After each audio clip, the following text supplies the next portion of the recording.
Halo, assalamualaikum. Jumpa lagi di channel kesayangan kita semua. Semoga pemirsa sekalian dalam keadaan sehat walafiat ya. Mencapai perasaan khusyuk dalam bersedekah bukanlah perkara yang mudah. Ada saja tindakan atau pikiran yang pada akhirnya mengurangi kekhusyukan dalam bersedekah. Hal tersebut tidak terlepas dari olah dan tipu daya golongan setan yang tercipta dari api. Hal ini senantiasa menggoda manusia agar sedekah kita tidak sempurna. Itulah mengapa manusia harus selalu waspada terutama saat bersedekah.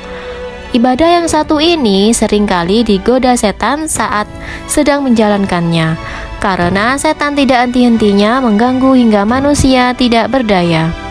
Dalam video kali ini kita akan membahas tentang bersedekah bersama setan. Pemirsa sekalian, mereka yang merasa was-was atau ragu dalam niat baiknya dalam bersedekah biasanya akan berlangsung hingga saat mulai bersedekah. Hal itu membuat orang ragu terkait ibadah ini yang seharusnya dijalankannya. Misalnya, kita bersedekah apakah terlihat orang atau tidak. Kadang orang bersedekah menunggu orang lain melihat kita. Bahkan kadang orang bersedekah sering pilih-pilih. Contohnya, ketika kita memberi makan kucing liar dengan kucing kita sendiri.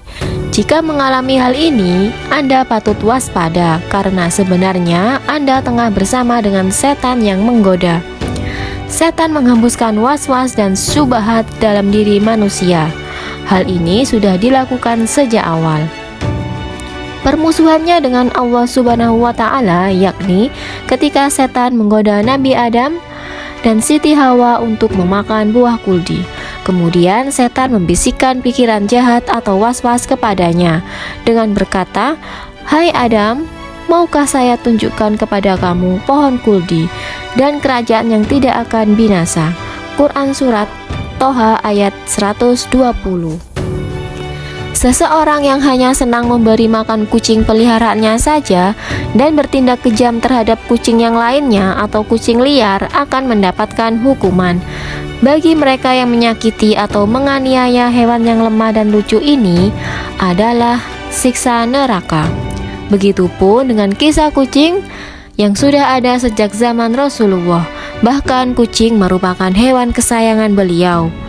Beliau sangat menyayanginya hingga ia selalu menjaganya dengan baik. Oleh karena itu, sebelum kita memelihara kucing, alangkah baiknya kita harus meniru bagaimana Rasul memelihara kucing. Beliau memberi nama kucing kesayangannya itu Muza. Suatu hari ketika Nabi hendak bepergian dan ingin mengambil jubahnya, ditemuinya Muza sedang terlelap tidur di atas jubahnya. Beliau sudah tahu yang namanya kucing kesayangan kalau sedang tidur sangat imut sekali. Tanpa ingin mengganggu kucing kesayangan Nabi itu terlelap, sehingga Nabi memotong sebelah lengan jubahnya yang ditiduri oleh Muza. Subhanallah, mulia sekali perbuatan Nabi ini.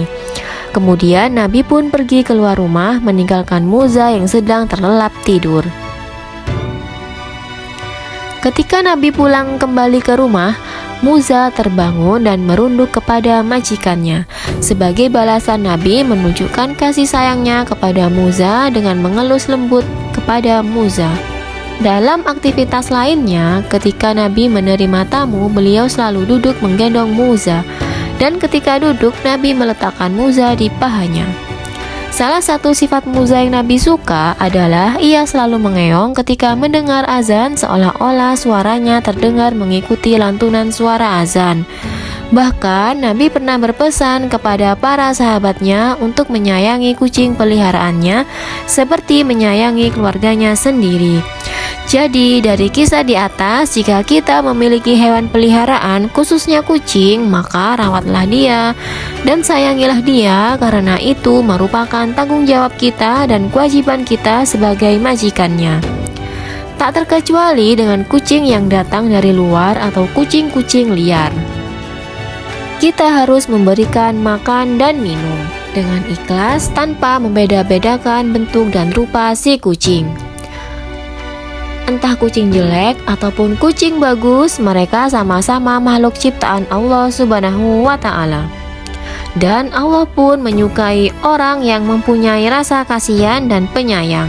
Maka balasan yang diberikan oleh Allah adalah surga dan ganjaran yang baik. Namun sebaliknya, jika kita keji terhadap binatang, maka siksa neraka akan menanti. Semoga kita semua dilindungi oleh Allah Subhanahu wa Ta'ala dari siksa dan kemurkaannya. Amin amin ya robbal alamin. Semoga ulasan ini bermanfaat dan menginspirasi bagi kita semua. Sampai jumpa lagi di episode berikutnya di channel yang sama. Dan jangan lupa like, komen, dan juga subscribe-nya ya. Terima kasih. Wassalamualaikum.